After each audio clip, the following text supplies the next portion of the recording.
North Elementary News. We are broadcasting live from Studio 17. Today we will be discussing numerous topics and interviewing very important people.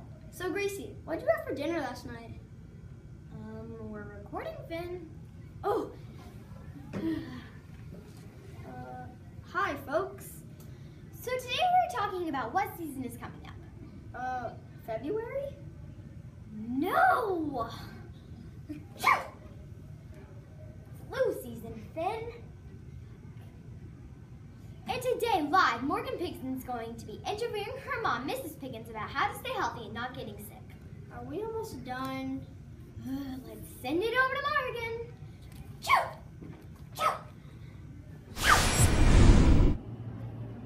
Hi, my name is Morgan, and I'm Hannah. Today we're going to interview Mrs. Paige Piggins, an exercise physiologist, about some things that can keep us healthy. What can you do to prevent getting sick? The most important thing to do to prevent getting sick is to wash your hands. You want to make sure you wash your hands after you go to the bathroom, before and after you eat, and also whenever you come in contact with somebody who's been sick. What food can you eat to prevent getting sick? You can definitely make sure you eat foods that are high in vitamin C, which are going to be things like oranges, strawberries, broccoli, cauliflower, but also make sure that your diet is very balanced and has good quality sources of protein as well. What vitamins or medicine can a person take to not get sick? A good multivitamin is probably the most important thing to take. The rest of your vitamins that you take in, you can get from most of the foods that you eat. How much exercise should you be getting every day? Why should you get that exercise? You want to make sure that you're getting at least an hour every single day, and you want to have vigorous exercise 30 minutes 3 times a week. Good exercise that you can do is aerobic exercise, which is going to be things like walking, riding a bike, swimming. Strengthening exercise, which is going to be things like push-ups, sit-ups, squats, and bone strengthening exercises, which can be things like gymnastics, jump rope. Why is hydration important for the body? Hydration is extremely important because if your body is hydrated, it will produce good quality, healthy cells, as well as keep it functioning at the optimal level. Thank you for listening to us interview Miss Paige Piggins. Bye. See you next time on O.N.E Broadcasting. Drop and give me 20, Truman. Why are you making me do this? Because fitness testing is coming up. Why didn't you say so? Give me pencil and paper and I'll be ready to take the fitness test. That's not what I meant. Really? Do you know why fitness testing is important? Because if you didn't, Well, if you want to know why fitness testing is important, let's send it over to Brianne Hackala. give me 20 pull-ups. Okay. As she was saying, Brianne Hackala is reporting live with Will Pickering about why fitness is important. Let's send it over to Brianne Hackala. Sam? Oh, what? Sorry. Hello, my name is Brianne and I'm with Will. He's going to tell us his opinion about fitness tests. How do you think kids improve their score on the pull-up test? By doing more pull-ups each day should make you stronger. Why do you think letting Coach Keynes know how many sit-ups we can do in a minute help us? I think it's the range to see if you are doing okay or if you need some work. Why do you think we take the flexibility test? To check for injuries that may occur in the future. How do you think fitness tests improve your body strength? Overall, it shows by each time you do it, it could show whether you're stronger or weaker.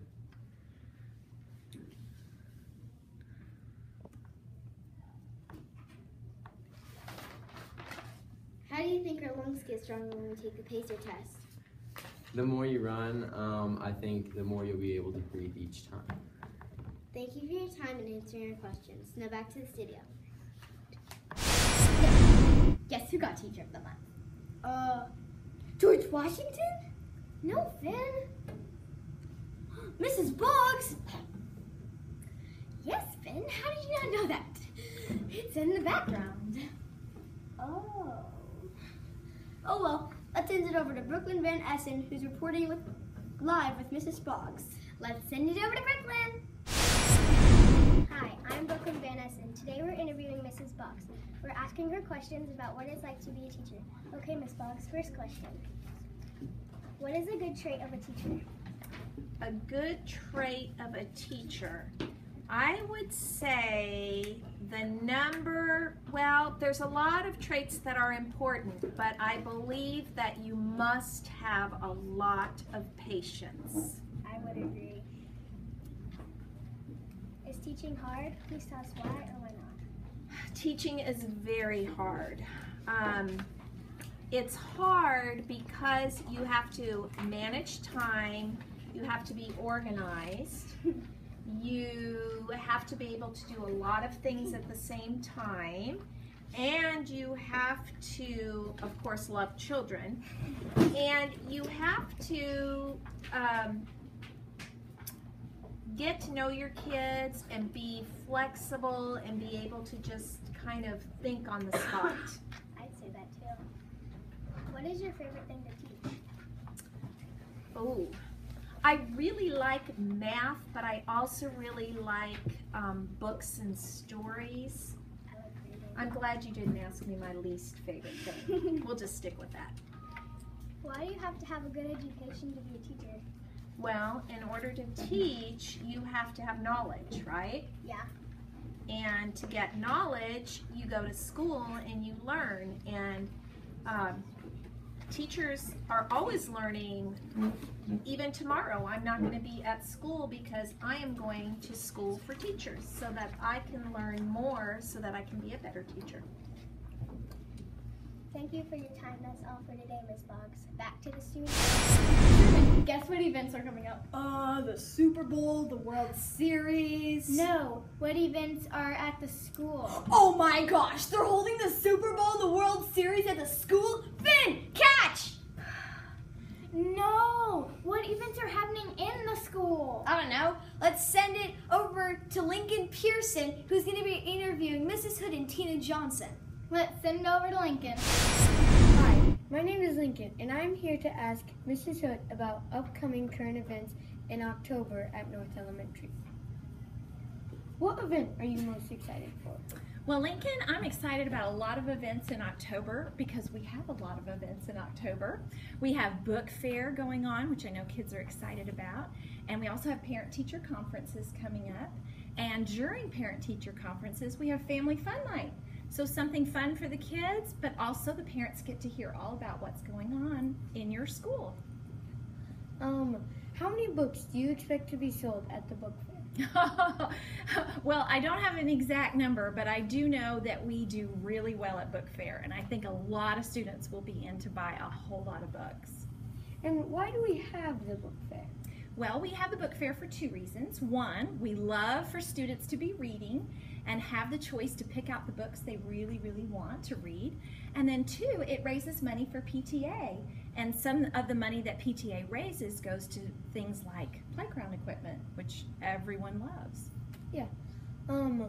What are some of the activities that are going to be going on at Family Fun Night?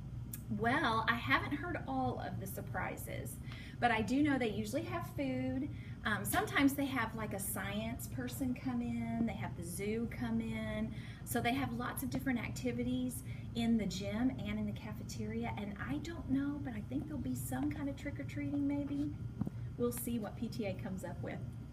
What are the benefits of a parent-teacher conference? Well, I think it's really important that your parents get to sit down with their classroom teacher and sometimes the student and talk about how you're doing in school so far. Yeah. How do you feel about the end of the first quarter? Well, excited. It's going really, really fast this school year. I don't know if you feel the same way, but I feel like it can't possibly be the end of the first quarter. It's going so quickly. But I'm excited about the end of the first quarter because then we start the second quarter, and that's when we really hunker down and do a really nice job learning. Thank you, Mrs. Hood, for your time. This is Lincoln Pearson, and I will see you later. Welcoming the students of Vermont.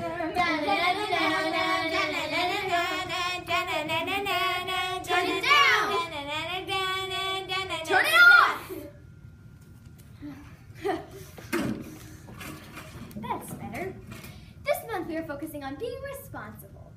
Where's my pencil? Where's my cup of joe? Where's my baked bean? Why am I even here? Finn, we're supposed to be responsible. I bet Mrs. Martin can teach us about being responsible. Oh, wait. Are we still rolling? So let's send it over to Macy Park, who's reporting live with Mrs. Martin about PBIS. Let's send it over to Macy. Hi, my name is Macy Park, and we are here with Mrs. Martin talking about what the PBIS expectations are and what is important about assemblies. First, I've got to ask, what does PBIS stand for? PBIS stands for Positive Behavior Intervention Systems. Okay, I was just making sure the viewers knew. What's the main purpose of assemblies? We have assemblies for a few reasons. One of the reasons is to help celebrate our students of the month so that we can acknowledge those kids that have done a really, really good job. Another reason is so that we are all together as a whole school full of North Elementary students, and we're hearing about how to be safe, respectful, and responsible. We're planning for our next word of the month and what we're going to be looking for all throughout the next month. We're celebrating how many Tiger Paws we've earned, what bus has done the best job for the month, and then also we just have fun, right? We play games sometimes, or we have like music programs, different opportunities to have a good time. That's cool. What's so important about our chant that we always do at the beginning of assemblies? Well, I think what's important about our chant is that it's something that unifies us as a whole school. And all North kids know the RESPECT chant, and it reminds us what we're here doing and how we want to be respectful at school. Wow, I didn't know that. Why do we recognize students of the month at assemblies? So that we can celebrate what a good job they've done. And also, hopefully, so that lots and lots of kids at North Elementary get an opportunity to be recognized for the good things that they do. Why do we recognize bus of the month? Because it's really hard to be a good bus, right? There's a lot of kids on the bus and not a lot of adults. The bus can be loud, we're tired or excited, and so having good behavior and being safe on the bus is super important, and we want to recognize the kids who really do a good job with that. Thank you, Mrs. Martin, for your time. Thank you, Macy. And we will see you next time with Ozark North Elementary Broadcasting. Back to the studio. Science test. I also got an A+. Reading tests are always hard for me. Well, Maya Hensler is reporting with Miss Morgan in a few minutes about why reading is so important. Phew. Hi, my name is Maya Hensley. I'm here to interview an amazing teacher, Mrs. Morgan. We're here to talk about why reading is so important. If someone never learns how to read, how would that impact on their life?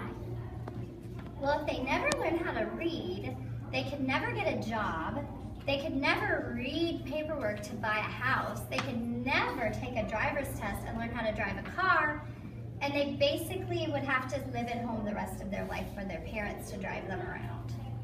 Good answer. Why do we have reading every day? Okay, well, you remember in my class, I showed you how I learned how to jump rope and crisscross, and it took my whole first grade year. Well, reading's kind of like that. I practiced and practiced and practiced until I finally got it. And in order to get really good at reading, you have to practice more. Okay. How does reading connect to real life? Well, let's say you want to go to McDonald's. Maybe you don't like McDonald's, but some place where you go through a drive-thru and you need to be able to read the menu, you need to be able to stop and read all the choices so that you can buy them. And also, for anything else you want to read, the news, the internet, lots of stuff on the internet. What reading exercises can you use to strengthen your brain? Well, I think practicing every day, reading fluently, out loud to pretend you're reading to some other little kid, sometimes that's good. Or also answering questions, comprehension questions, to get you thinking deep about what you're reading. Okay. What strategies can you use to become a better reader? Well, you know, in my class we have the 10 strategic reading behaviors. You need to be able to reread when it doesn't make sense. You need to be able to talk about the books you've done with maybe a friend. Writing your response log can help you. And using context clues to figure out words. Those are just 4 of them. Okay. Thank you so much, Mrs. Morgan, for letting us interview you. And I hope you enjoyed our interview. Goodbye. I did. Hi, this is Ozark North Elementary News. We are broadcasting live from Studio 17.